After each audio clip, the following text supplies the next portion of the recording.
Život na Zemi začal pred viac ako miliardou rokov. Ľudstvo počas niekoľkých tisícročí vytvorilo v rôznych častiach sveta jedinečné civilizácie, z ktorých je tá naša najmodernejšia, najvyspelejšia a hlavne globálna. Avšak my ľudia častokrát nedbáme na dôsledky nášho konania a bez hanby drancujeme vlastnú planétu. Výroba a spotreba nadmerného množstva tovarov, neprimerané čerpanie prírodných zdrojov a produkcia ohromného množstva odpadov devastujú prírodu a znečisťujú ovzdušie, rieky a oceány. Znečistený vzduch mestských konglomerácií a zvýšená produkcia skleníkových plynov spôsobujú postupné zväčšovanie ozónovej diery a globálne otepľovanie Zeme. Teplota atmosféry sa dokázateľne zvyšuje. Príroda sa už nedokáže brániť.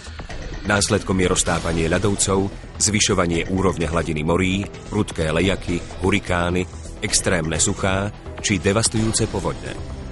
Planéta Zem nám ako bumerang vracia deštruktívne zaobchádzanie. Má človek ešte právo nazývať sa korunou tvorstva? Dospeli sme do situácie, kedy musíme konať. Každý z nás môže prispieť k zmene. Naučme sa preto rozoznať, čo našej planéte pomáha a čo jej škodí.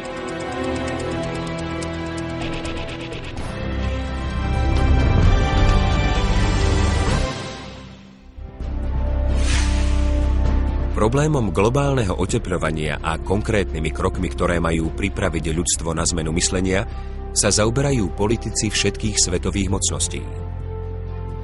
Najvýznamnejšou iniciatívou je nepochybne prijatie tzv. Kjótskeho protokolu, ktorý sa zaoberá stabilizáciou koncentrácie skleníkových plynov v atmosfére. Viac ako 140 krajín vrátane Slovenska prejavilo snahu spomaliť proces globálneho otepľovania. Európska komisia prezentovala zámer nahradiť do roku 2020 až 23% klasických motorových palív alternatívnymi.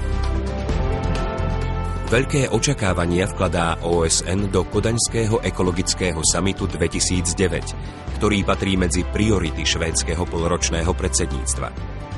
Dánsko ako usporiadateľská krajina očakáva prijatie nového medzinárodne záväzného dokumentu, ktorý by nahradil dohody z Kjóta. Kodaňský protokol je v návrhoch oveľa ambicióznejší ako kjótsky. Predpokladá účasť viac ako 170 krajín, ktoré očakávajú dohodu o 40-percentnom znižovaní emisí skleníkových plynov do roku 2020. Kodaňský summit taktiež predpokladá vytvorenie finančného balíka, ktorý pomôže najchudobnejším krajinám sveta čeliť klimatickým zmenám. Odhaduje sa, že celosvetovo dosahujú emisie z výfukov motorových vozidiel až 10 miliárd metrov kubických každý rok. A to je len začiatok. Napriek stále prísnejším emisným normám a technickým zlepšeniam v účinnosti spaľovania alebo filtrácie exhalátov dochádza v dôsledku narastajúceho počtu vozidiel a ich častejšieho používania k celkovému zvyšovaniu emisí. Od roku 1950 stúpol počet motorových vozidiel o takmer 600%, čo je štvornásobne viac ako prirodzený prírastok obyvateľstva.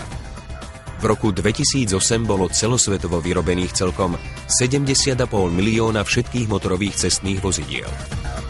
Najdôležitejšími škodlivinami, ktoré motorové vozidlá produkujú, sú tuhé častice sadze, oxid uholnatý, uhľovodíky, prchavé organické látky, oxidy dusíka, oxid siričitý, ťažké kovy a z hľadiska globálnych klimatických zmien hlavne oxid uhličitý. Súčasná koncentrácia oxidu uhličitého v atmosfére je o 30% vyššia ako v čase pred priemyselnou revolúciou, ktorá odštartovala proces spaľovania fosílnych palív. Tento proces sa stále zrýchľuje a vytvára pre ľudstvo nebezpečný skleníkový efekt. Ropa je najdôležitejším svetovým zdrojom pre výrobu súčasných motorových palív. Je základnou surovinou pre výrobu benzínu a nafty. Jej podiel